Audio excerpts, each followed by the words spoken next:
ஆவிகள், after life இதை பற்றின தேடல் இருக்கிறவங்களுக்கெல்லாம் டாப்பல் கேங்கர்ஸை பற்றி நல்லாவே தெரிஞ்சிருக்கும். உங்களுக்கு ஒரு ஐடென்டிக்கல் ட்வின்னே இல்லைன்னு வச்சுக்குவோம். அந்த நேரத்தில் உங்களுக்கு முன்னாடி உங்களை மாதிரியே ஒரு பர்சன் நின்னா எப்படி இருக்கும்? ஒரு காலத்தில் அமெரிக்காவோட பிரசிடெண்ட்டாக இருந்த ஆப்ரஹாம் லிங்கன் தன்னோட டாப்பல் கேங்கரை பார்த்துருக்காரு. ஒரு நாள் லிங்கன் தனக்கு முன்னாடி தன்னை மாதிரியே அச்சு அசலாக ஒரு உருவம் நிற்கிறத பார்க்குறாரு. அந்த உருவத்துக்கும் லிங்கனுக்கும் ஒரே ஒரு வித்தியாசம் மட்டும்தான் இருந்திருக்கு. லிங்கனோட அந்த க்ளோன் இமேஜ், அந்த உருவத்தோட ஸ்கின் கலர் ரொம்ப வெளுத்து போயிருக்கு. ரத்த ஓட்டமே இல்லாமல் ஒரு பிரேதத்தோட டெட் பாடியோடைய ஸ்கின் எப்படி வெளுத்து போகுமோ அந்த மாதிரி லிங்கனோட டாப்பல் கேங்கரோட ஸ்கின் டோன் ஒரு 5 ஷேட்ஸ் பேலராக வெளுத்து போயிருந்திருக்கு. இந்த விஷயத்த லிங்கன் தன்னோட ஒய்ஃப் கிட்ட ஷேர் பண்ணும்போது அவங்க ரொம்ப பயந்து போயிருந்திருக்காங்க. ஒருத்தவங்க தன்னோட டாப்பல் கேங்கரை பார்க்குறாங்க அப்படின்னா அவங்களுக்கு ஏதோ கெட்டது நடக்க போகுதுன்னு அர்த்தம். இது ஒரு அபசகுனம், ஒரு பேட் ஓமன், இது என்ன நடக்க போதோ தெரியலேன்னு சொல்லி அவங்க ரொம்ப பயத்தில் இருந்திருக்காங்க. லிங்கன் தன்னோட டாப்பல் கேங்கரை பார்த்தா கொஞ்ச நாள்லேயே இறந்து போயிட்டாரு, கொலை செய்யப்பட்டாரு. இதே மாதிரி குயின் எலிசபெத் ஒன்னும் தன்னோட டாப்பல் கேங்கரை பார்த்துருந்துருக்காங்க. இந்த ராணிக்கு ரொம்ப வயசாயிடுச்சு, படுத்த படுக்கையாயிட்டாங்க, பெட்ரிடனாக இருக்காங்க. அவங்க இனி பொழைக்கிறதுக்கு வாய்ப்பே இல்லை, ஏன்னா அந்த அளவுக்கு அவங்களுக்கு வயசாயிடுச்சு. முதுமை காரணமாக இன்னும் கொஞ்ச நாள்ல அவங்க இறக்க போறாங்கன்றது அவங்களுக்கே தெரியுது. அந்த நேரத்தில் ஒரு நாள் எலிசபெத் ராணி தான் படுத்திருக்க அந்த பெட்லேயே தனக்கு பக்கத்தில் தன்னை மாதிரியே அப்படியே ஐடென்டிக்கலாக ஒரு உருவம் படுத்திருக்கிறத பார்க்குறாங்க. அந்த உருவத்தோட தோலெல்லாம் சுருங்கி போய் அப்படியே குளிரில் நடுங்கிற மாதிரி வெளுத்து போன ஸ்கின்னோட ஜீவனே இல்லாத ஒரு உருவம் படுத்திருக்கிறத எலிசபெத் பார்க்குறாங்க. அதை பார்த்த உடனே உங்களுக்கு புரிஞ்சு போயிடுது, நம்ம இன்னும் கொஞ்ச நாளுக்கு தான் உயிரோட இருக்க போகிறோம் அப்படிங்கிறது. எலிசபெத்தோட டாப்பல் கேங்கரும் லிங்கனோட டாப்பல் கேங்கர் மாதிரியே வெளுத்து போயிருந்திருக்கு. நியர் டெத் எக்ஸ்பீரியன்ஸை அனுபவிச்ச சில பேர் கூட தன்னோட உடலை தானே பார்த்து தான் சொல்லியிருக்காங்க. ஆஸ்ட்ரல் ட்ராவல் பண்ணவங்களுக்கும் இதே மாதிரியான அனுபவம்லாம் கிடைச்சிருந்திருக்கு, தான் உடலை தானே பார்த்த மாதிரி. ஆனால் டாப்பல் கேங்கர்ஸ்க்கும் ஆஸ்ட்ரல் ட்ராவலுக்கும் ஒரு பெரிய வித்தியாசம் ஒன்று இருக்குது. இன்றைக்கி நம்ம இதை பற்றின 2 இன்சிடெண்ட்டை தான் கதையாக கேட்க போகிறோம். டாப்பல் கேங்கர்ஸை பற்றி வெளிநாட்டில் நடந்த சம்பவங்களெல்லாம் ஒரு எக்ஸாம்பிளுக்கு பார்த்தோம். ஆனால் இன்றைக்கி நம்ம கதையாக கேட்க போகிறது நம்ம நாட்டில் நடந்த 2 இன்சிடெண்ட்ஸ். 2016 ஜூன் மாதம் 6ஆம் தேதி கௌரவ் திவாரி இறந்து போகிறதுக்கு கரெக்டாக 1 மாதத்துக்கு முன்னாடி மாலதி அப்படின்றவங்களோட லைஃப்பில் நடந்த இன்சிடெண்ட் தான் இது. மாலதி ஒரு சிங்கிள் மதர். அவங்களுக்கு கல்யாணம் ஆகி 10 வருஷம் ஆகுது. 2 குழந்தைங்களும் இருக்கிறாங்க. 8 வயசில் ஒரு பையனும் 4 வயசில் ஒரு பொண்ணுன்னு 2 குழந்தைங்க இருக்காங்க. கல்யாணம் ஆன புதுசில் மாலதியோட லைஃப் நல்லா தான் போயிட்டு இருந்திருக்கு. ஹஸ்பண்ட் அண்ட் ஒய்ஃப் நல்லா தான் வாழ்ந்துருக்காங்க. ஆனால் கொஞ்சம் வருஷம் போக போக இவங்க 2 பேருக்கும் செட் ஆகவே இல்லை. அடிக்கடி சண்டை வருது, நிறைய பிரச்சனைகள் வருது. இது அவங்களால பேசியோ இல்லை ஒரு ஃபேமிலி கவுன்சிலிங் போயோ அது தீரவே இல்லை. மாலத்தியும் தன்னோட 2 குழந்தைங்களுக்காக எப்படியாச்சும் அட்ஜஸ்ட் பண்ணிட்டு வாழ்ந்துடலாம்னு சொல்லி ட்ரை பண்ணி பார்க்குறாங்க. ஆனால் அவங்களால முடியவே இல்லை. ஒரு கட்டத்தில் மாலதி அவங்க ஹஸ்பண்ட் 2 பேரும் சேர்ந்து என்ன முடிவெடுக்கிறாங்க அப்படின்னா, மியூச்சுவலாக நம்ம டிவோர்ஸ் வாங்கிட்டு பிரிஞ்சு போயிடலாம் அப்படின்னு சொல்லிட்டு கோர்ட்டுக்கு போய் அவங்க விவாகரத்து வாங்கிட்டு பிரிஞ்சும் போயிட்டாங்க. ஆனால் டிவோர்ஸ்க்கு அப்புறம் இவங்களோட 2 குழந்தைங்களையுமே பார்த்துக்க வேண்டிய பொறுப்பு மாலதி கிட்ட தான் வந்திருக்கு. மாலதி ஒரு பெரிய ஐடி ஃபார்மில் ஹையர் பொசிஷனில் தான் வேலை பார்த்துருந்துருக்காங்க. அதனால் அவங்க எக்கனாமிக்கலாக மாலதி எந்த விதத்திலையுமே பாதிக்கப்படலை. ஆனாலும் கூட 2 சின்ன குழந்தைங்களை தனியாக வளர்க்கணும் அப்படிங்கிறது ஒரு சாதாரண விஷயமே கிடையாது. அதுவும் ரொம்ப சின்ன சின்ன பிள்ளைங்க, 8 வயசு 4 வயசு அப்படின்னா அந்த குழந்தைங்களுக்கு கண்டிப்பாக கூடவே இருந்து யாராச்சும் பார்த்துக்கணும் அப்படின்ற மாதிரி ஒரு தேவை இருந்ததுனால மாலதிக்கு என்ன பண்ணுறதுனே புரியலை. டிவோர்ஸுக்கு முன்னாடி வரைக்கும் மாலதி அவங்க ஹஸ்பண்ட் வீட்டில் தான் வாழ்ந்துட்டு இருந்திருக்காங்க.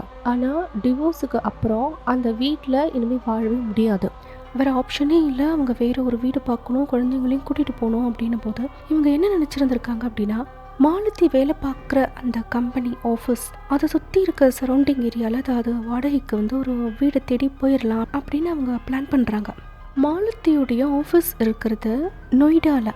அந்த ஏரியாவில் வீட்டு வாடகைலாம் ரொம்ப அதிகமாக இருக்குது.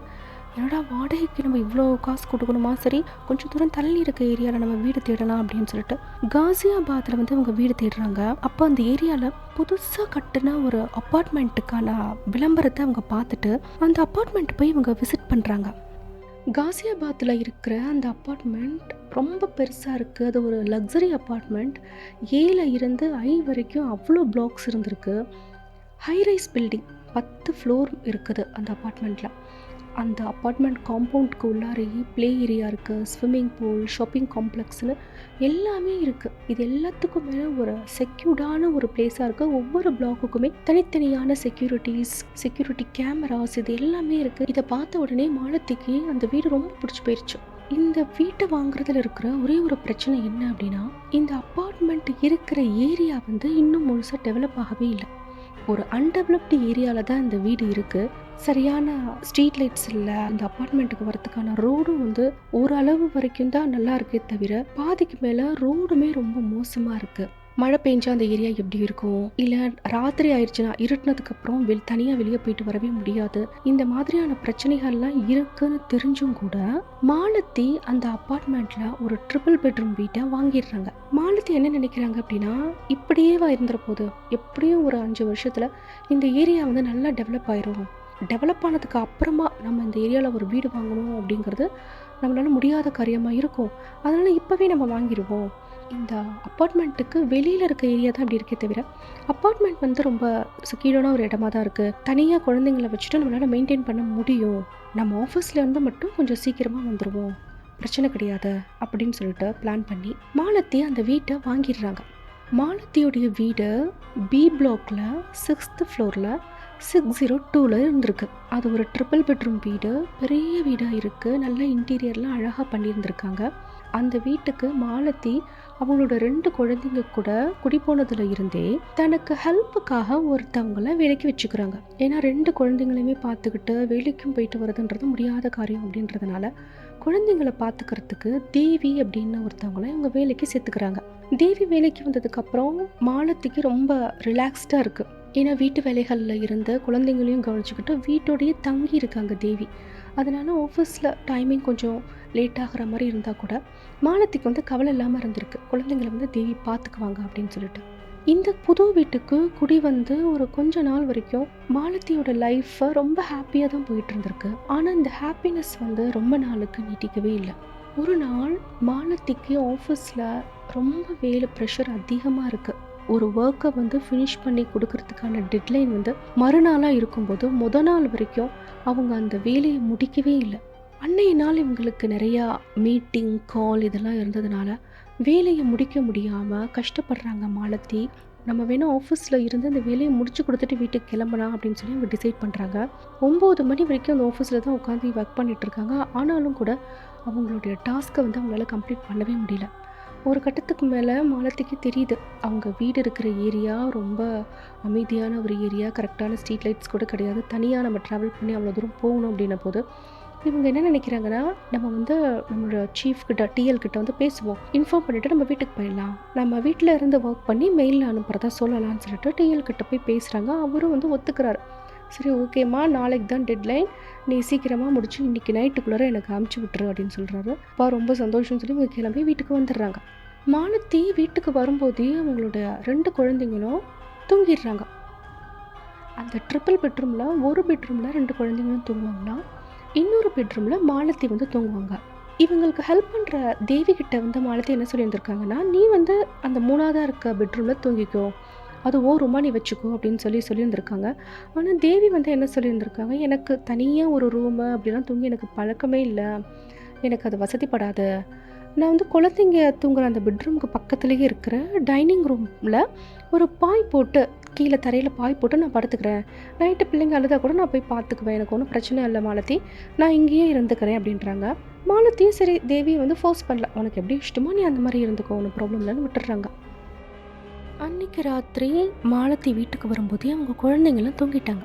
தேவி மட்டும் மாலத்திக்காக வெயிட் பண்ணிகிட்டு இருந்திருக்காங்க. வந்ததுக்கப்புறம் இவங்க 2 பேரும் சாப்பிட்டு முடிச்சுட்டு மாலத்தி என்ன சொல்லியிருந்திருக்காங்கன்னா, எனக்கு கொஞ்சம் வேலை இருக்குது, நான் வேலை செய்ய போகிறேன், நீ தூங்கு தேவி அப்படின்னு சொல்லிட்டு ரூமுக்கு வந்துட்டாங்க. மாலத்தியோடைய ரூம் எப்படி இருக்கும் அப்படின்னா, ஒரு பெட்ரூமில் இவங்களுடைய பெட்டுக்கு அப்படியே டைரக்ட் ஆப்போசிட்டில் பெரிய வார்ட்ரோப் ஒன்று இருக்குது. அதோட டோரில் ஆள் உயரத்துக்கு நிலக்கண்ணாடி ஃபிக்ஸ் பண்ணியிருந்திருக்காங்க. இவங்களோட பெட்டுக்கு பக்கத்துலேயே ஒரு டேபிள் சேரு, அதில் தான் அவங்க லேப்டாப் வச்சு ஒர்க் பண்ணிகிட்டு இருப்பாங்க. ரூம்குள்ளே வந்து அந்த டேபிளில் உட்காந்து ஒர்க்கெல்லாம் பண்ணி முடிக்க போகிறாங்க. கிட்டத்தட்ட முடிச்சிட்டாங்க. இனி மெயில் அனுப்ப வேண்டியது மட்டும்தான் பாக்கி. டைமை பார்த்தா மணி 12 மணி ஆயிருந்திருக்கு. நேரம் போனதே தெரியலையே அப்படின்னு சொல்லிட்டு மாலதி அப்படியே ஒர்க் பண்ணிட்டு இருக்கும்போது இவங்க பெட்ரூம்க்கு வெளியிலேருந்து ஏதோ டம்ளரை கீழே போடுற மாதிரி ஒரு சத்தம் ஒன்று கேட்டிருந்திருக்கு. இந்த சத்தத்தை கேட்கும்போது மாலதி என்ன நினச்சிருக்காங்கன்னா, தேவி தான் ஏதாவது தண்ணி குடிக்க போயிருப்பா, அவள் டம்ளரை கீழே போட்டா அப்படின்ற மாதிரி விட்டுட்டாங்க ஃபஸ்ட்டு. ஆனால் அந்த சத்தம் அதோட முடியலை. மேலுமே பாத்திரத்தெல்லாம் உருட்டுற மாதிரி, பிளாஸ்டிக் கவர்ஸை பிரிக்கிற மாதிரி, வெஜிடபிள்ஸ் வந்து கட் பண்ணுற மாதிரி ஏதோ கட்டிங் சவுண்டெல்லாம் கேட்குது. இப்போ மாலதிக்கு குழப்பமாக இருந்திருக்கு. இந்நேரத்தில் தேவி ஏன் இப்படி கிச்சனில் வந்து உருட்டிகிட்டு இருக்கா, இந்த சத்தத்தெல்லாம் குழந்தைங்க கிட்ட எந்திரிச்சிட மாட்டாங்களா அப்படின்னு சொல்லி நினச்சிட்டு நம்ம போய் பார்ப்போம் அவள் என்ன பண்ணுறா அப்படின்னு சொல்லி அவங்க ரூமில் இருந்து எந்திரிச்சு பெட்ரூமில் இருந்து ஹாலுக்கு வர பார்க்குறாங்க. அப்படி அவங்க ஹாலை நோக்கி கொஞ்சம் கொஞ்சமாக வரும்போது அவங்களுக்கு கேட்டுட்டு இருந்த அந்த சத்தத்தோட வால்யூம் வந்து இன்க்ரீஸ் ஆகிருக்கு. நல்லா இன்டென்ஸாக கேட்க ஆரம்பிச்சிருக்கு. இவங்க அப்படியே நடந்து வந்து டைனிங் ரூம் கிட்ட வரும்போது பார்க்குறாங்க, அந்த டைனிங் ரூமில் இருக்கிற ஃப்ரிட்ஜோட டோரு ஓப்பனில் இருந்திருக்கு. நைட்டு நேரத்தில் அந்த டைனிங் ரூம் வந்து இருட்டாக தான் இருந்திருக்கு. ஓப்பன்டு ஃப்ரிட்ஜுக்கு உள்ளார இருக்கிற லைட்டோட டிம்மான வெளிச்சம் மட்டும் அந்த ரூமில் இருந்திருக்கு.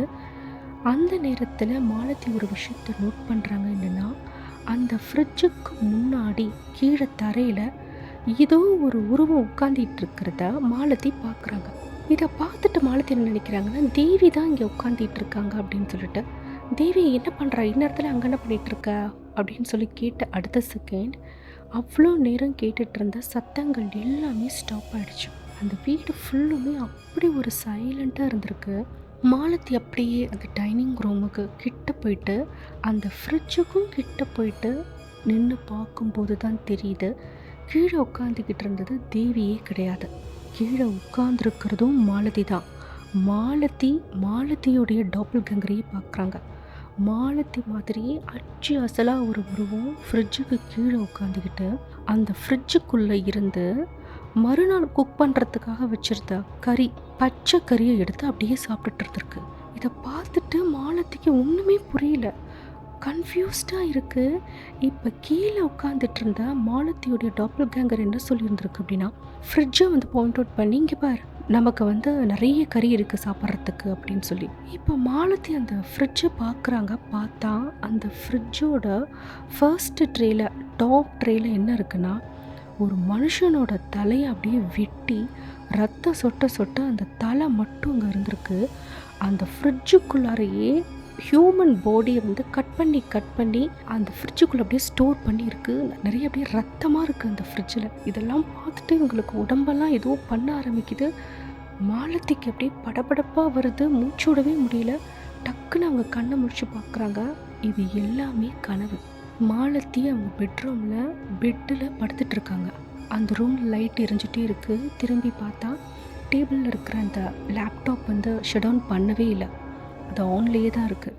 இப்போ தான் மாலதிக்கு புரியுது, மெயில் அனுப்புறதுக்கு முன்னாடி தூக்கம் ரொம்ப தாங்கவே முடியல, ஒரு சின்ன தூக்கம் போடுவோன்னு அவங்க வந்து பெட்டில் படுத்தது தான். எப்படி இந்த அளவுக்கு ஆழ்ந்து தூங்கி இப்படி கெட்ட கனவு வந்துச்சுன்னு அவங்களுக்கு தெரியல.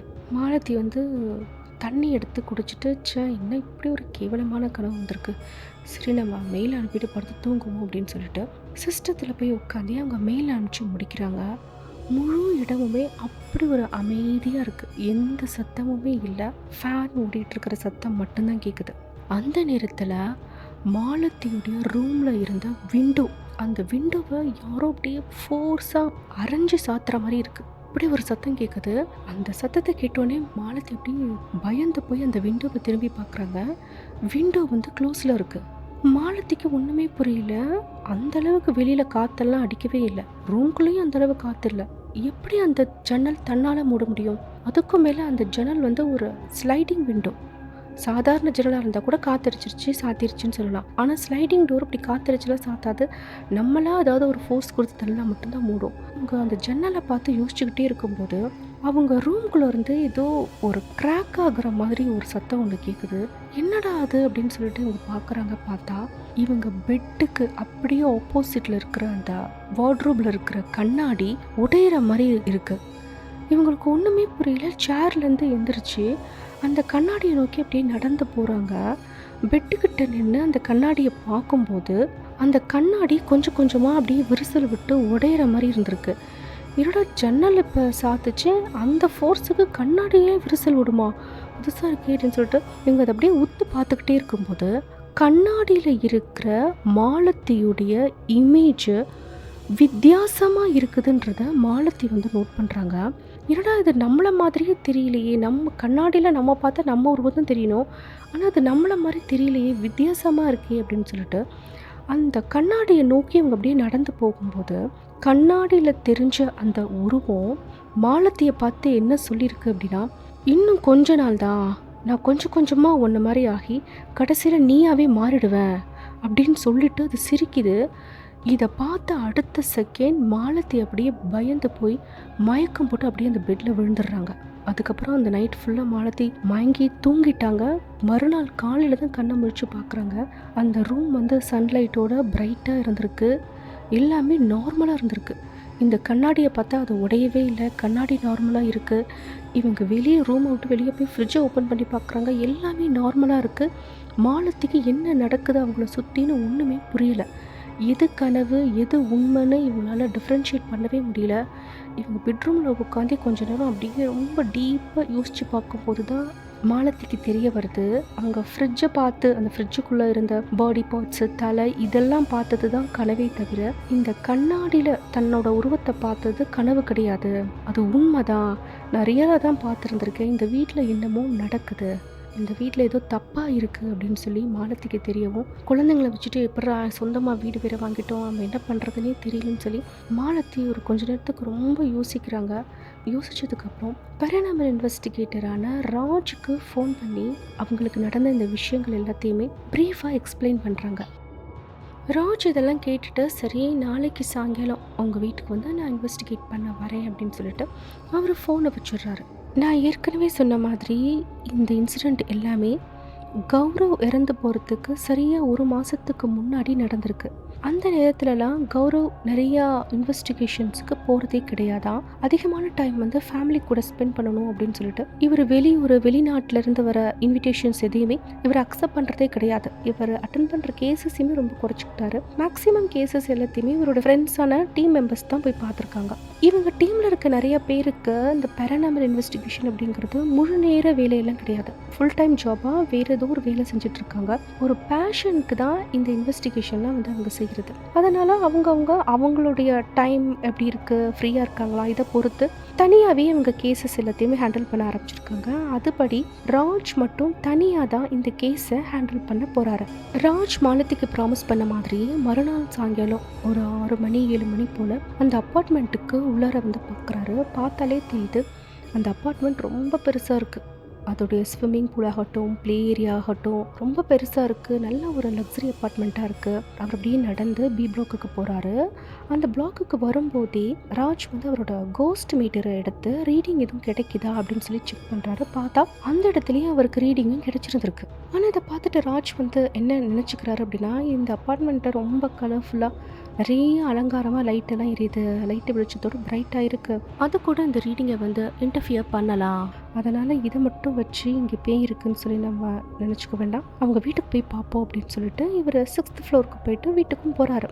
ராஜ் பார்த்தோன்னே மாலத்தி வந்து இன்வைட் பண்ணியிருந்துருக்காங்க. ஃபார்மலாக கொஞ்சம் டாக் பேசிகிட்டு இருக்காங்க. அப்படி பேசிகிட்டு இருக்கும்போது மாலத்தி என்ன கேட்டிருந்துருக்காங்க அப்படின்னா, நீங்கள் வந்து இன்றைக்கி நைட்டு எங்கள் வீட்டை வந்து இன்வெஸ்டிகேட் பண்ணும்போது நானும் குழந்தைங்களும் ஏதாவது பக்கத்தில் இருக்க ஹோட்டலில் போய் ஸ்டே பண்ணி இருந்துக்கிட்டுமா இன்றைக்கி ராத்திரி மட்டும், நீங்கள் இன்வெஸ்டிகேஷன் முடிச்சுட்டு எனக்கு கால் பண்ணி சொல்கிறீங்களா அப்படின்னும் போது ராஜ் என்ன சொல்லியிருந்திருக்காருன்னா, அதுக்கெல்லாம் ஒன்றும் தேவையில்லை, அவசியம் இருக்காது, அதான் நான் இருக்கேன்ல, நீங்கள் பயப்படாமல் இருங்க, நீங்கள் வெளியிலலாம் போக வேணாம், இங்கேயே இருக்கலாம், ஒன்றும் பிரச்சனை இல்லை அப்படின்னு சொல்கிறாரு. சொல்லிக்கிட்டே ராஜ் வந்து அவங்க வீட்டு ஹாலில் வந்து நின்றுட்டு இருக்கும்போது ஒரு விஷயத்த நோட் பண்ணுறாரு. என்ன அப்படின்னா, அந்த வீட்டோட டெம்பரேச்சர் வந்து கொஞ்சம் கம்மியாக இருந்திருக்கு. வெளியில் இருக்கிற டெம்பரேச்சரை விட வீட்டுக்குள்ளார சில்லுன்னு இருந்திருக்கு. அப்போ மாலத்திக்கிட்ட அவர் கேட்டிருந்திருக்காரு, நீங்கள் ஏசி எதுவும் போட்டிருக்கீங்களா, லிவிங் ரூம்லேயே ஏசி இருக்கா? சுற்றி முற்றி அவரை பார்க்குறாரு. அந்த ஹாலில் வந்து எங்கேயுமே ஏசி இருக்க மாதிரி தெரியல. சரி எதுக்கும் கேட்போன்னு சொல்லி மாலத்திக்கிட்ட கேட்கும்போது மாலத்தி வந்து ஏசியெல்லாம் போடவே கிடையாது, எங்கள் வீட்டில் எந்த ரூமுக்குமே நான் ஏசி போடலை, இனிமேல் தான் போடணும் அப்படின்னு சொல்லி அவங்க சொல்கிறாங்க. ஆனாலும் அந்த டெம்பரேச்சர் கொஞ்சம் கொஞ்சமாக குறைஞ்சி ஒரு கட்டத்தில் குளிர்ற அளவுக்கு ரொம்ப சில்லுன்னு இருக்குது. ராஜுக்கு அவருடைய உடம்புல இருக்க இந்த கை முடியெல்லாம் அப்படியே சிலுத்து போகுது. அந்த அளவு சில்லுன்னு ஆகுது.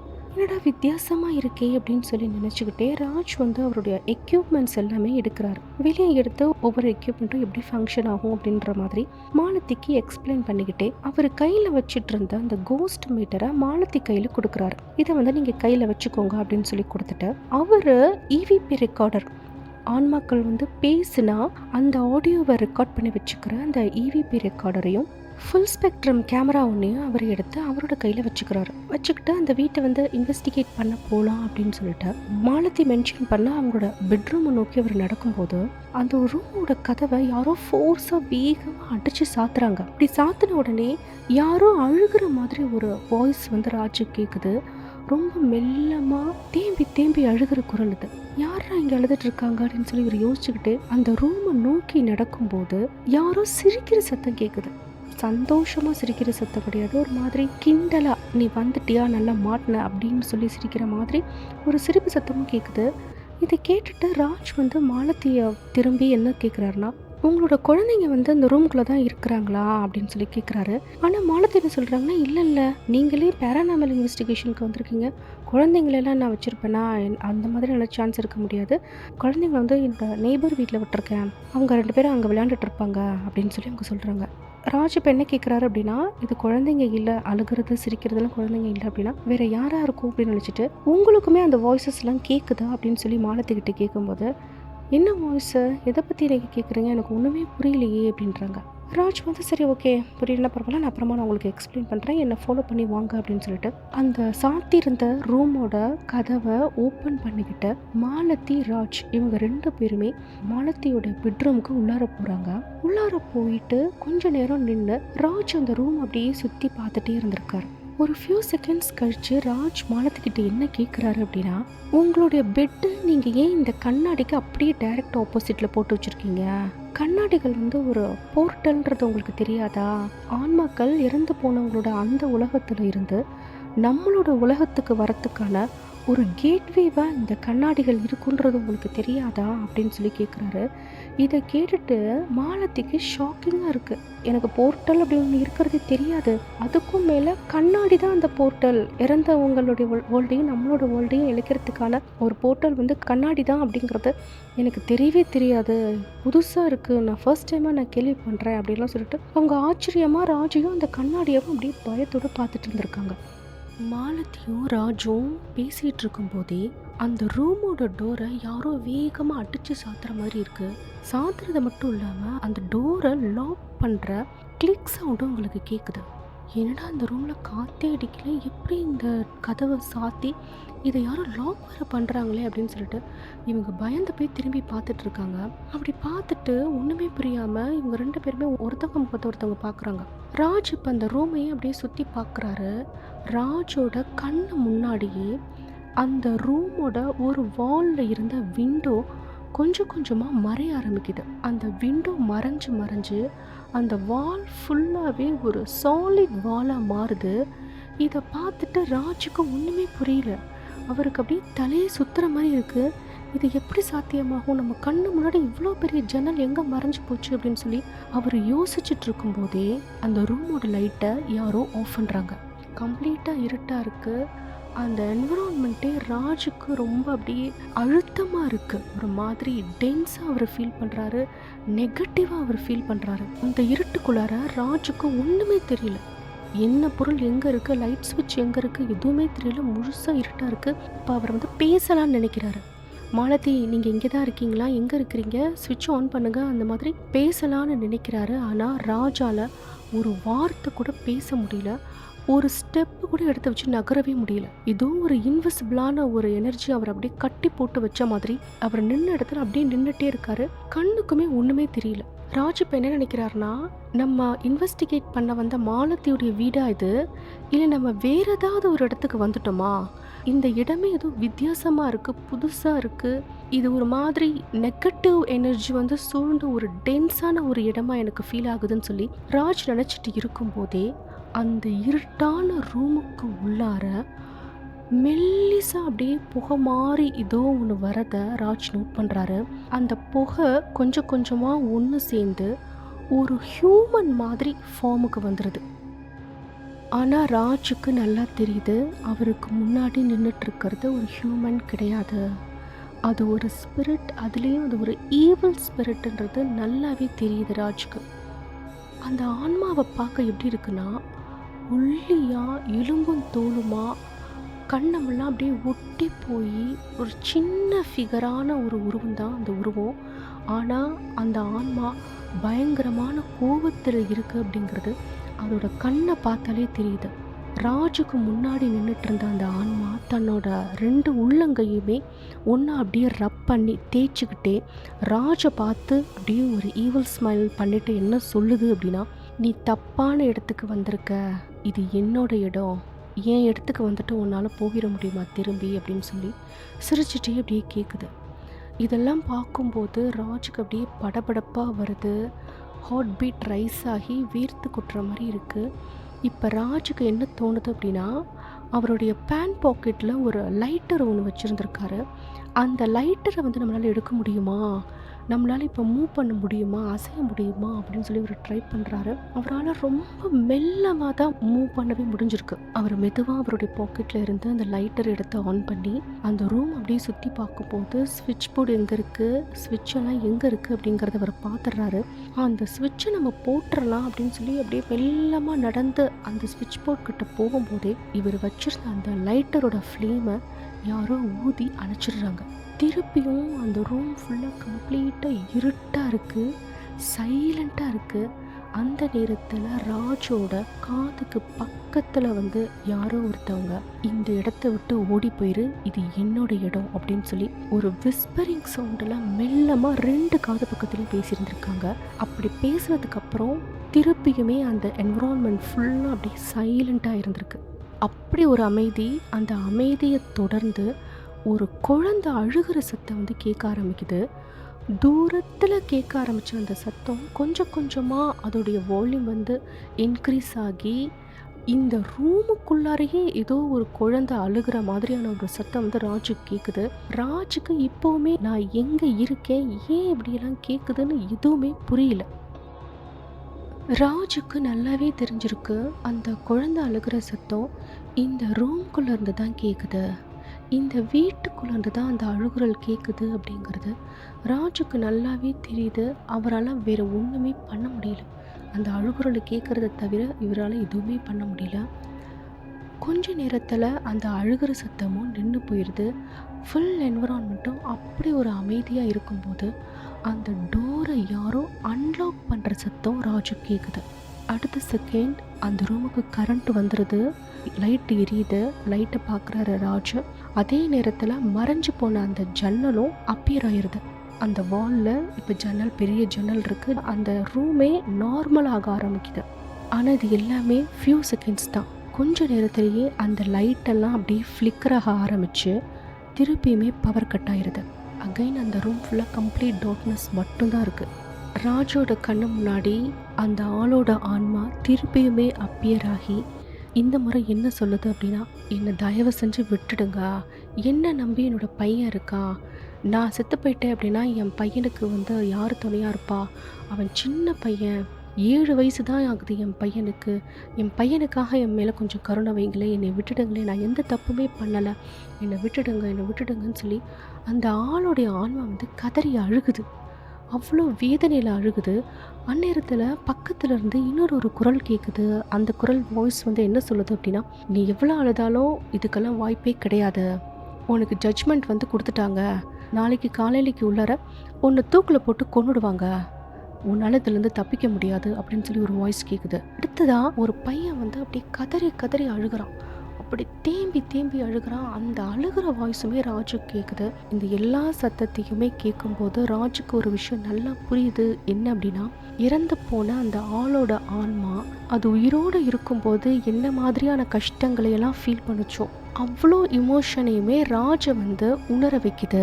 இதெல்லாம் நான் கடந்து வந்த பெயின், அதனால தான் நான் இங்கே இருக்கேன் அப்படின்றத ராஜுக்கு வந்து கம்யூனிகேட் பண்ணுதுன்றத ராஜுக்கு நல்லாவே தெரிஞ்சிருது. ஆனால் நடக்கிற இந்த எல்லா விஷயங்களையுமே ஒரு ஸ்பெக்டேட்டர் மாதிரி இருந்து பார்க்கறதுக்கும் கேட்கறதுக்கும் மட்டும்தான் ராஜால முடியுதே தவிர அதை தாண்டி அவரால் எதுவுமே பண்ண முடியல. ஏதோ ஒரு ஃபோர்ஸ் அவரை கட்டி போட்ட மாதிரி ராஜ் ஃபீல் பண்ணிட்டு இருக்காரு. கொஞ்ச நேரத்தில் மாலத்தியோட வாய்ஸ் கேட்குது. ராஜ் ராஜ்னு அப்படியே உலுக்கி எழுப்புறாங்க. கண்ணை முழிச்சு பார்த்தா ராஜ் வேற ஒரு ரூம்ல பெட்ல அப்படியே படுத்திருக்காரு. ராஜுக்கு ஒண்ணுமே புரியல. ஏன்னா ராஜ் வந்து இன்வெஸ்டிகேட் பண்ண போனது மாலத்தியோட பெட்ரூம்ல. ஆனால் இப்போ அவர் கண்ணை முழிச்சு பார்க்கும்போது வேற ஒரு ரூமில் இருக்கமே. அதுவும் இல்லாமல் மாலத்திக்கு பக்கத்தில் தேவி நின்றுட்டு இருக்காங்க. அவங்களையும் பார்க்குறாரு ராஜ். அப்போ மாலத்தி என்ன சொல்லியிருக்கிறாங்க அப்படின்னா, அந்த ரூமில் அப்படியே நீங்கள் மயக்கம் போட்டு விழுந்துட்டீங்க. உங்களை எவ்வளவோ நாங்கள் எழுப்ப பார்த்தோம், ஆனால் நீங்கள் எந்திரிக்கவே இல்லை. இவங்க தான் என்னோட ஹெல்ப்பர் தேவி. நானும் தேவியும் தான் கஷ்டப்பட்டு உங்களை தூக்கிட்டு இந்த ரூமுக்கு வந்தோம். நீங்கள் ஓகே தானே, உங்களுக்கு எந்த பிரச்சனையும் இல்லைல்ல, ஹாஸ்பிட்டல் எதுவும் போகணுமா அப்படின்னு சொல்லிட்டு மாலத்தி கேட்குறாங்க. இதையெல்லாம் அப்படியே பார்த்துட்டு இருந்துட்டு ராஜ் என்ன பண்ணுறாரு, பெட்டில் எந்திரிச்சு உட்காந்து தேவி மாலத்தி இவங்க 2 பேர்த்த பார்த்து, வாங்க அவங்கக்கிட்ட கொஞ்சம் பேசணும் அப்படின்னு சொல்லிட்டு அந்த வீட்டை விட்டே கிளம்பி வெளியே வந்துடுறாரு. தேவி ராஜோட எக்யூப்மெண்ட்ஸ் பேக் இதெல்லாம் எடுத்துக்கிட்டு மாலதி தேவி இவங்க 2 பேருமே ராஜை ஃபாலோ பண்ணி வெளியே வராங்க. அவங்க லிஃப்ட்டில் வந்து கீழே இறங்கி அந்த பிளாக்கை விட்டே வெளியே வந்துடுறாங்க. வெளியே வந்து அந்த லானில் போட்டிருக்க ஒரு பெஞ்சு அதில் உட்காந்துக்கிட்டு ராஜ் கொஞ்சம் நேரம் கழித்து என்ன சொல்லியிருந்திருக்காரு அப்படின்னா, இது வரைக்கும் நான் நிறையா வீடுகளை போய் இன்வெஸ்டிகேட் பண்ணியிருக்கேன். ஆனால் ஒன் ஆஃப் த க்ரீப்பியஸ்ட் வீடு எது அப்படின்னா, நான் அது உங்கள் வீட்டை தான் நான் சொல்லுவேன் அப்படின்னு சொல்லிட்டு மாலத்திக்கிட்ட ராஜ் சொல்கிறாரு. இது கேட்டுட்டு மாலத்திக்கே ஷாக்காக இருக்குது. அட கடவுளே, என்னடா அது நம்ம புதுசாக ஒரு சொந்தமாக ஒரு வீடு வாங்கலாம், இப்படி வந்து மாட்டிக்கிட்டோமே அப்படின்னு சொல்லிட்டு. என்னாச்சு ராஜ், ஏன் இப்படி சொல்கிறீங்க அப்படின்னு சொல்லி மாலத்தி கேட்கும்போது ராஜ் வந்து என்ன சொல்லியிருக்காரு அப்படின்னா, உங்களோட வீட்டில் வந்து ஒரு ஆன்மா இருக்குது. ஆனால் அந்த ஆன்மா இருக்கிறதுக்கு வந்து ஒரு பர்பஸ் இருக்குது. அது ஒரு விஷயத்துக்காக தான் அந்த வீட்டில் அப்படியே இருக்குது. நீங்கள் ஒன்றும் கவலைப்படாதீங்க. நான் என்னோடய டீம் மெம்பரை கூட்டிகிட்டு வந்து உங்கள் வீட்டை கிளென்ஸ் பண்ணி கொடுத்துட்றேன். சில பூச்சிகள்லாம் பண்ணி அந்த ஆன்மாவை சாந்தி அடைய வச்சுட்டோம் அப்படின்னா உங்களுக்கு பிரச்சனை இருக்காது. நீங்கள் கவலைப்படாமல் இருங்க. நான் என் டீம் மெம்பர்ஸை கூட்டிகிட்டு வரேன் அப்படின்னு சொல்கிறாரு. சொல்லிவிட்டு அவரோட எக்யூப்மெண்ட்ஸ் எல்லாத்தையும் வாங்கி பேக்கில் வச்சுக்கிட்டு மாலத்தியை பார்த்து என்ன கேட்குறாருன்னா, உங்களோட வீட்டு நம்பர் என்ன சொன்னீங்க அப்படின்னு சொல்லி கேட்குறாரு. அதுக்கு மாலத்தி, பி பிளாக் 602 தான் என்னோட வீட்டு நம்பர். எதுக்கு நீங்கள் கேட்குறீங்க, என்ன பிரச்சனை, என்ன நடந்திருக்கு என்னோடய வீட்டில், எனக்கு கொஞ்சம் சொல்லுங்களேன். உங்களோட இன்வெஸ்டிகேஷனில் நீங்கள் என்ன தான் கண்டுபிடிச்சிங்க, என்ன ப்ராப்ளம் சொல்லுங்கன்னு சொல்லி மாலதி கேட்குறாங்க. அப்போ தான் ராஜ் அந்த வீட்டில் என்ன நடந்தது, அங்கே இருக்கிற ஆன்மா எதனால் இங்கே இருக்குது அப்படின்றதெல்லாம் மாலத்திக்கு எக்ஸ்பிளைன் பண்ணி சொல்லியிருந்திருக்காரு. ரொம்ப வருஷத்துக்கு முன்னாடி இந்த முழு அப்பார்ட்மெண்ட்டுமே இருந்த இந்த இடத்துல நிறைய வீடுகள் வந்து இருந்திருக்கு. அதில் மாலத்தி இப்போ இருக்கிற அந்த பி பிளாக் இருக்கிற இடத்துல ஒருத்தருடைய வீடு இருந்திருக்கு. அந்த வீட்டில் இருக்க அந்த ஓனர் மேலே பொய்யா ஒரு கொலை வழக்கை வந்து சுமத்தி அந்த ஆளுக்கு தூக்கு தண்டனை வந்து கொடுத்துருந்துருக்காங்க. அவர் எவ்வளவோ போராடி இருக்காரு, நான் அந்த கொலையெல்லாம் செய்யலை, எனக்கு அதுக்கு சம்மந்தமே கிடையாதுன்னு சொல்லி அவர் எவ்வளோ சொல்லியும் கோர்ட்டில் இவர் தோற்று போயிட்டார். பொய்யா சாட்சியெல்லாம் ரெடி பண்ணி இவர் மேலே கொலைப்பழியை சுமத்தி தூக்கு தண்டனையை வாங்கி கொடுத்துட்றாங்க. இவரை சுற்றி இருந்த சில பேரோட இன்ஃப்ளூயன்ஸ்னால இவருக்கு தூக்கு தண்டனையை உறுதியே பண்ணிட்டாங்க. மறுநாள் காலையில் இவருக்கு தூக்கு தண்டனைன்னும் போது நாள் வரைக்குமே இவர் ரொம்ப கெஞ்சுறாரு. என்னை நம்பி என்னோட பையன் இருக்கான், சின்ன பையன், அவனுக்கு 7 வயசு தான் ஆகுது, என்னை விட்டு அவனுக்கு யாருமே கிடையாது, என் மேலே கொஞ்சம் கருணை காட்டுங்களேன்னு சொல்லி எவ்வளவோ இவர் கெஞ்சு பார்க்குறாரு. ஆனால் இவரை காப்பாற்றுறதுக்கு யாருமே இல்லை. அந்த பர்சன் இறந்து போனதுக்கப்புறம் அந்த வீட்டில் அந்த சின்ன பையன் மட்டும் தனியாக இருந்திருக்கான். ஆனால் அந்த பர்சன் இறந்து ஒரு வாரத்துக்கு உள்ளாரையே அந்த வீட்டோட வாசலில் அந்த சின்ன பையனுமே இறந்து போய் கிடந்திருக்கான். இதோ ஒரு ட்ரக்கு வந்து அந்த பையனை இடிச்சிருக்கு. இடித்து அந்த பையன் செத்தே போயிட்டான். அக்கம் பக்கத்து வீட்டில் இருக்கிறவங்க, உங்களை சுற்றி இருக்கிறவங்கலாம் என்ன பேசிக்கிட்டாங்க அப்படின்னா, இந்த ஆளோட தம்பி தான் இந்த அவ்வளோ விஷயத்துக்குமே காரணம். இந்த அண்ணனையும் அவங்க பையனையும் கொண்டுட்டோம் அப்படின்னா அந்த சொத்து ஃபுல்லாக இவனுக்கு கிடைச்சிரும் அப்படின்றதுக்கு பிளான் பண்ணி அவன் தான் இந்த வேலையெல்லாம் பண்ணியிருக்கான்னு சொல்லி பேசிக்கிட்டாங்களே தவிர அதுக்கான சாலிடான எவிடன்ஸ் ப்ரூஃப் எல்லாம் எதுவுமே கிடையாது. அந்த தம்பி தான் இது அவ்வளோத்துக்கும் காரணன்றதுக்கான சாட்சி எதுவுமே இல்லை. அப்படிங்கிறதுனால இது நிரூபிக்கவே முடியல. இந்த இன்சிடெண்ட்டெல்லாம் நடந்ததுக்கப்புறம் இந்த தம்பிக்காரன் வேறு ஒரு இடத்துக்கு போயிட்டு ஒரு வாடகை வீட்டில் வாழ்ந்துட்டு இருக்கான்.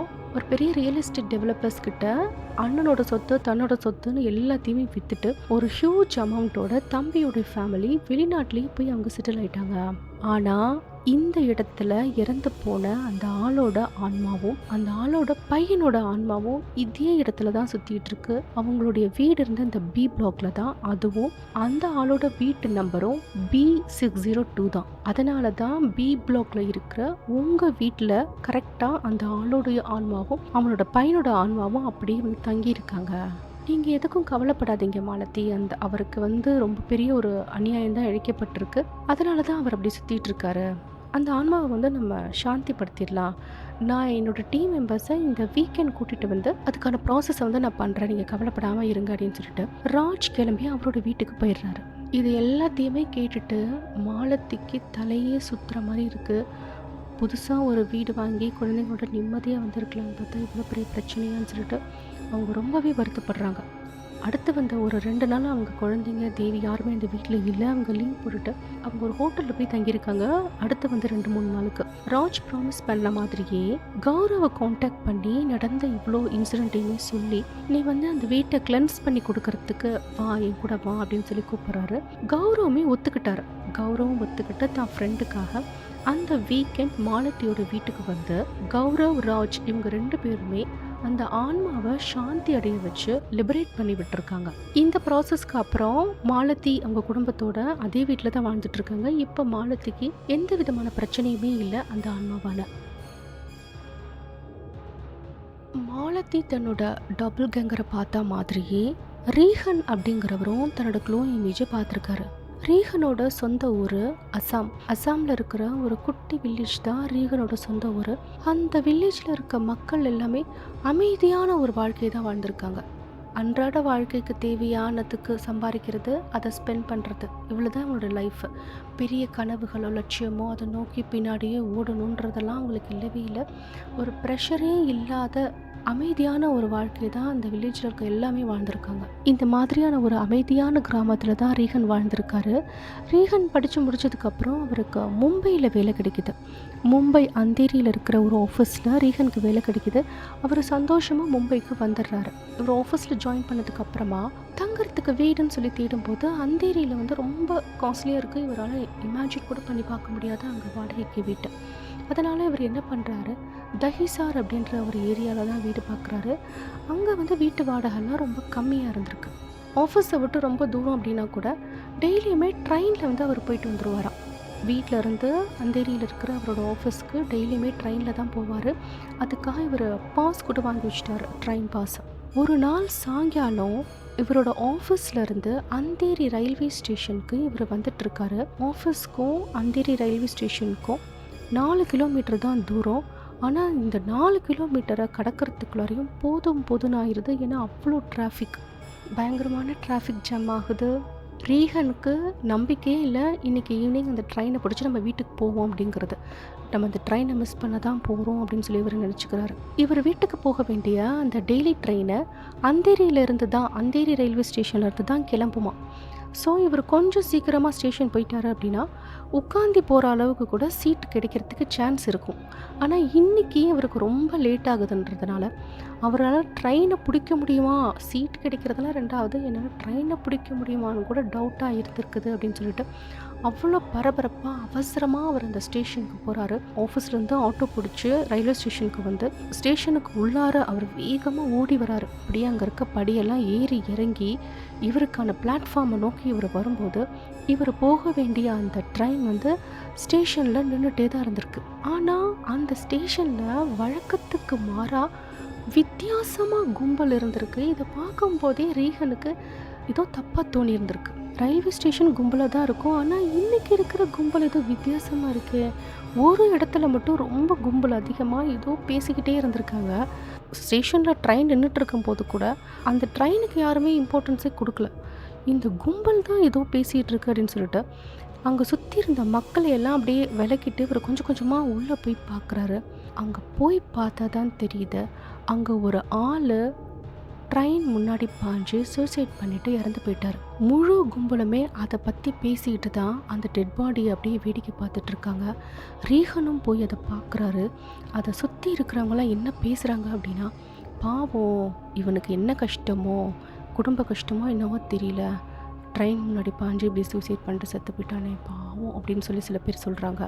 சில பேர் என்னென்னா, இல்லை அவன் ஹெட்ஃபோன் போட்டுக்கிட்டு அப்படியே நடந்து வந்துக்கிட்டே இருந்தான், பின்னாடி ட்ரெயின் வருதுன்னு கிட்ட வந்தபோது தான் தெரிஞ்சிருக்கு, ஒரு மாதிரி பயத்தில் ஷாக்கில் என்ன பண்ணுறதுன்னு தெரியாமல் அப்படியே அவன் விழுந்துட்டான் அப்படின்றாங்க.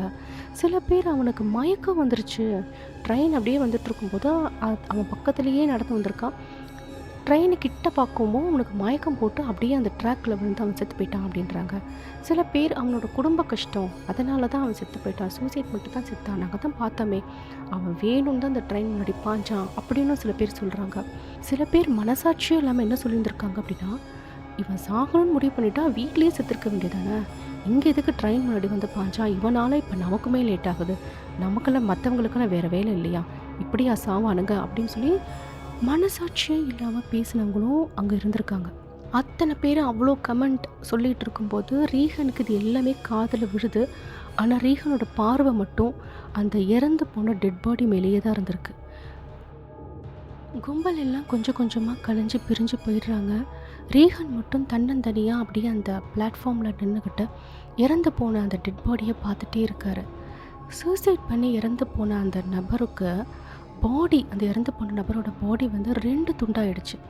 தொடையோடு கட்டாகி 2 காலுமே ஃபியூ மீட்டர்ஸ் தள்ளி போய் கிடக்குது. அப்பர் பார்ட் ஆஃப் த பாடி தான் இந்த பக்கத்து கிடக்குது. அப்பர் பார்ட் ஆஃப் த பாடி கிட்ட தான் ரீகன் நின்று அப்படியே பார்த்துட்டு இருக்காரு. அந்த ரயில்வே ட்ராக் முழுசாக அவ்வளோ ரத்தத்தோட இப்படி ஒரு பாடியை ரீகன் இது வரைக்கும் பார்த்ததே இல்லை. இறந்து போன அந்த நபருடைய கண்ணு வந்து ஓப்பன்லேயே இருந்திருக்கு. அந்த கண்ணில் வந்து ஒரு பயத்தை பார்த்துருந்துருக்காரு ரீகன். அப்போ அவர் என்ன நினச்சிக்கிட்டாரு அப்படின்னா, இந்த ஆள் வந்து எந்த கஷ்டத்துக்கு சூசைட் பண்ணிட்டு இறந்து போகணும் நமக்கு தெரியல, ஆனால் ட்ரெயின் முன்னாடி பாஞ்சு சாகிறதுக்கு அந்த ஒரு செகண்டுக்கு முன்னாடி ஒரு பயம் கண்டிப்பாக அந்த ஆளுக்கு வந்திருக்கு. அந்த பயத்தையும் தாண்டி இனி இந்த வாழ்க்கையே வேணான்னு நினச்சி இந்த ஆள் அப்படியே செத்து போயிட்டான், அதனால தான் அந்த பயம் வந்து இந்த கண்ணில் அப்படியே இருக்குது அப்படின்னு சொல்லி அந்த டெட் பாடியவே ரீகன் உத்து பார்த்துட்டே இருந்திருக்காரு.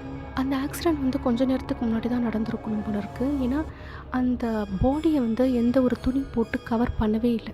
அந்த ஆளோட காலும் சரி இந்த பாடியும் சரி ஓப்பனாக தான் இருந்திருக்கு. இதெல்லாம் பார்க்கும்போது ரீகனுக்கு உடம்புக்குள்ளார என்னமோ பண்ணுது, அது என்னன்னு சொல்லவே தெரியல.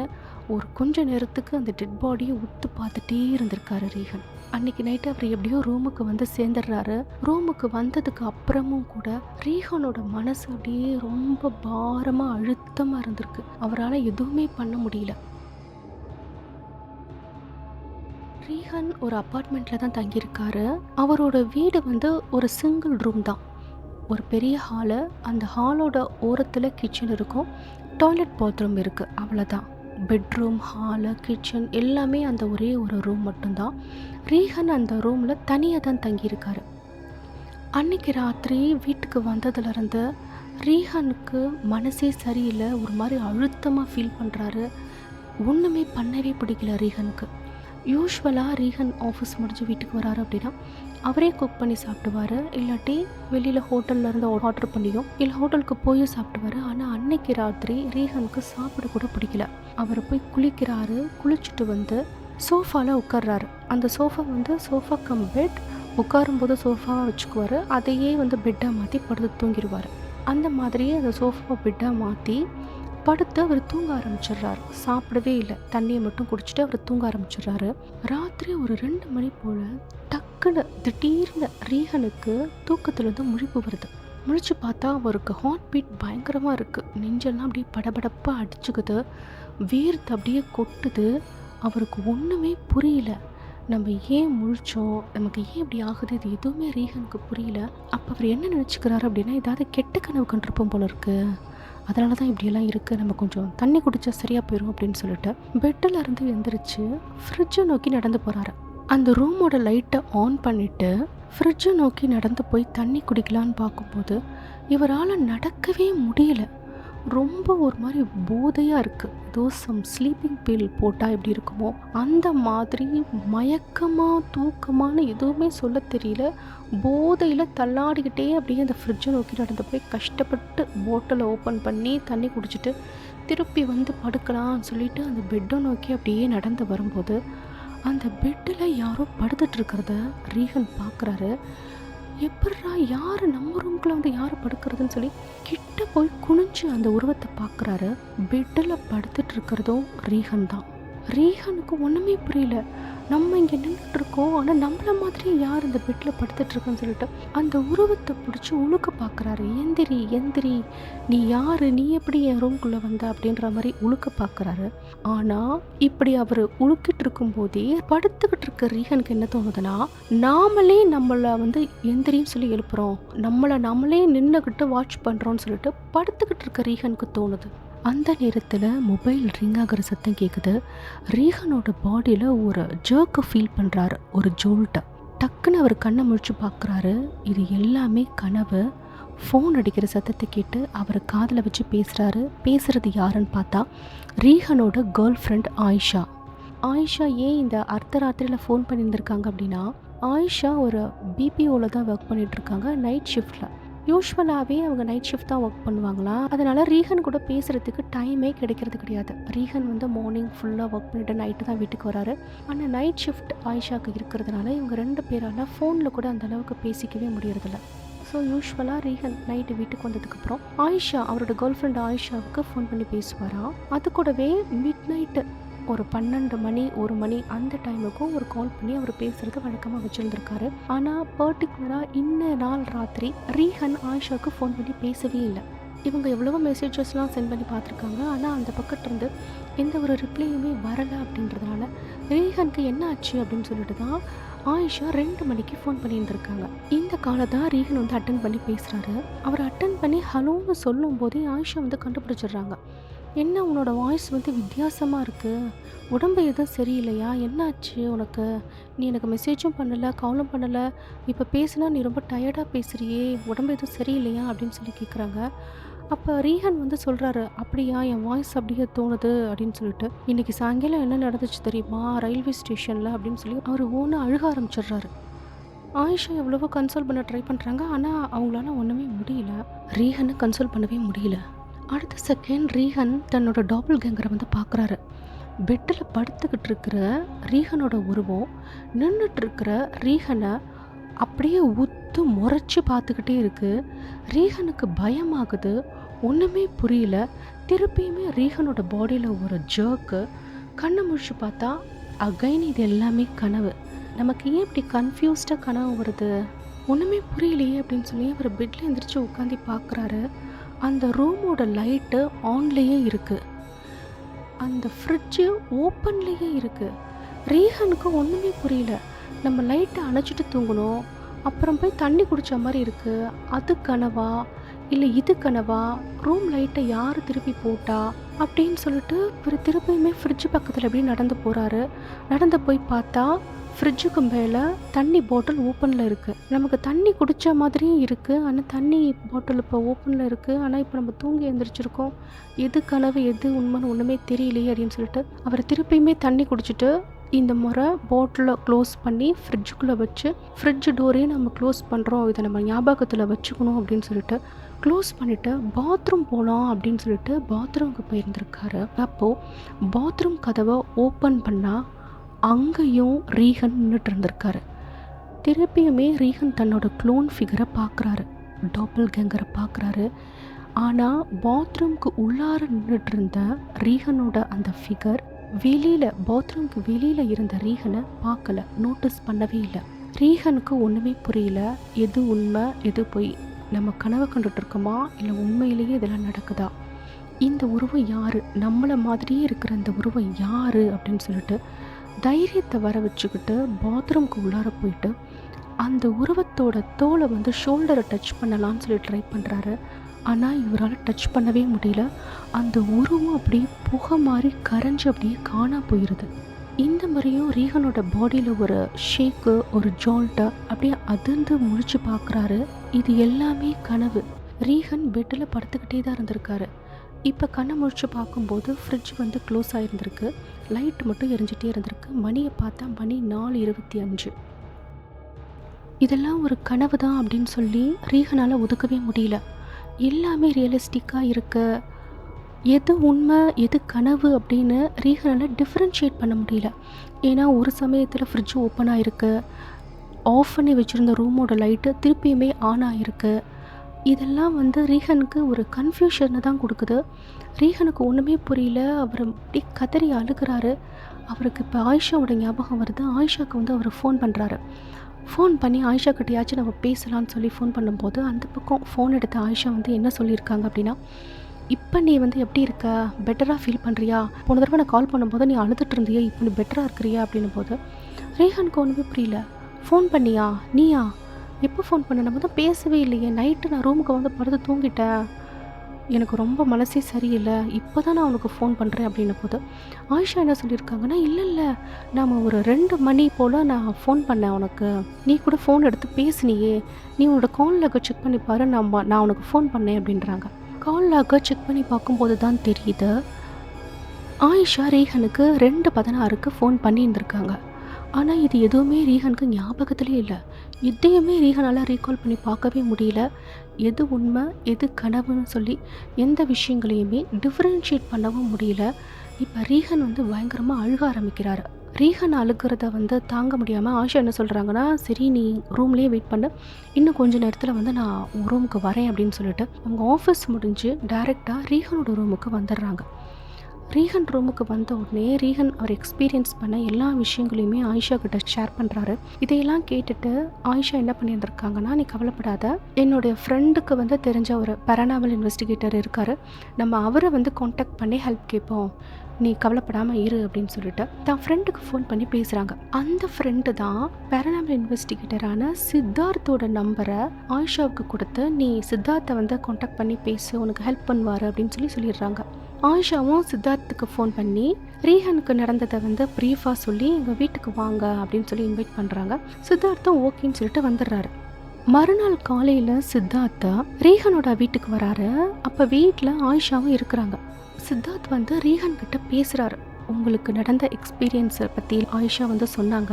ஆனால் இது எல்லாத்துக்குமே ஒரு ஃபர்ஸ்ட் பாயிண்ட் இருக்கணும்ல, ஏதோ ஒரு இன்சிடென்ட் நடந்ததுக்கு அப்புறத்துலேருந்து தானே உங்களுக்கு இது வந்திருக்கணும்.